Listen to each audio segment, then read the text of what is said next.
Magandang araw mga katagay, RP Gaming here para sa ating Ragnarok Mobile content.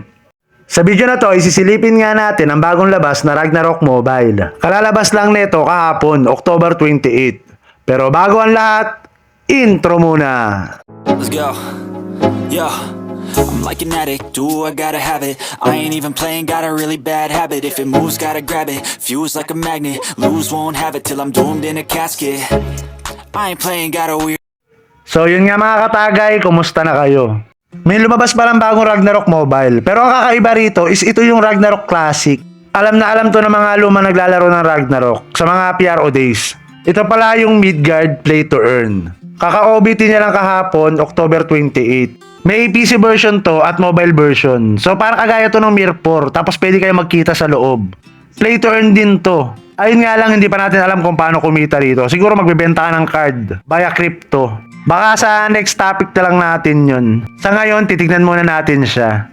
Bali, wala sila sa Play Store mga katagay. Bali, kailangan nyo pumunta sa kanilang site para may-download yung laro at makapag-register kayo. Ilalagay ko na lang sa description yung kanilang link. Ito pala yung kanilang site. So, dito tayo magre-register saka magda-download. Meron din silang FB page dito saka Discord. At meron din silang black market. So, bali sinali tayo ni Midgard City doon kanina. So, in-accept ko naman.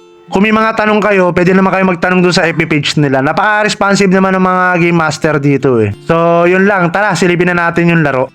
So, yun nga mga katagay. First impression natin doon sa laro is yung Ragnarok Classic nga talaga siya. So, binagsak tayo dito sa Nobis map. Bali, kakapain pa natin yung setting dito. Nandito naman sa taas yung mga icon. So, iisa-isahin na lang natin yan. Medyo hindi rin kasi ako sanay dito sa camera. Saka parang nahihirapan ako pagka gumagalaw. So, balikan ko kayo.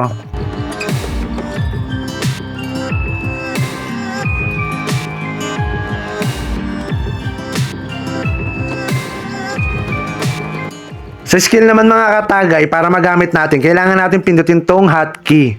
At may lalabas na icon dito sa gilid at pwede na natin siyang gamitin.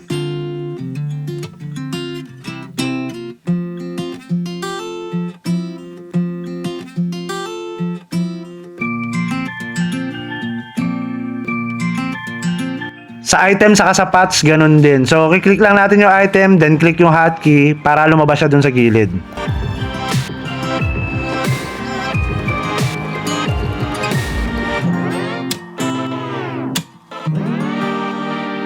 Yung camera view pala mga katagay, pwede rin natin palitan. So, kaka-explore natin, nahanap natin, kasi nalilitan ako sa screen eh. Click lang natin tong screen orientation dito sa option, tapos palitan natin siya ng landscape. Mas maganda kasi mas malinaw na yung kita natin. Mas malawak. Pagka gusto nyo naman layuan yung camera, i-drag nyo ng dalawang daliri nyo yung screen. Yung icon sa gitna, naiirita ako dyan nung una eh. So, ang ginawa ko dyan, click ko, ayaw matanggal. Ang gagawin pala natin dyan is ilolong press natin yung mismong icon tapos may lalabas na move. Saka natin i-drag sa gusto nating pwesto. So yun lang mga katagay, papalevel 10 muna ako rito. Saka tayo lalabas. Balikan ko kayo. A few moments later.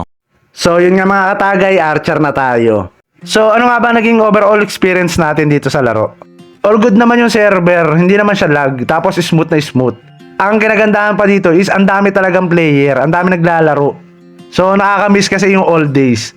Tingin ko, magkiklik to. Lalo na, play to earn to. Siyempre, alam mo naman yung mga Pinoy. Basta mga libre naman. Tapos, kikita ka. Siyempre, lalaruin nila yan. Yun nga lang, medyo nahirapan tayo sa controls. Kasi nga, pang PC to. Pero kung nilagyan sana nila ng skill slot dito sa gilid, siguro mas maganda sana. Ang hirap kasi click dun sa monster. Tapos, pag may kadikit pang player, yung player yung nakiklik natin, imbis na yung monster. Pwede naman tayo mag-adjust. Siyempre, bago pa lang naman, so hindi pa tayo sanay. So, itry nyo na lang sa mga gustong maglaro. Para sa akin, all goods naman siya. So, hanggang dito na lang mga katagay. Hanggang sa muli! Happy Halloween! Salamat!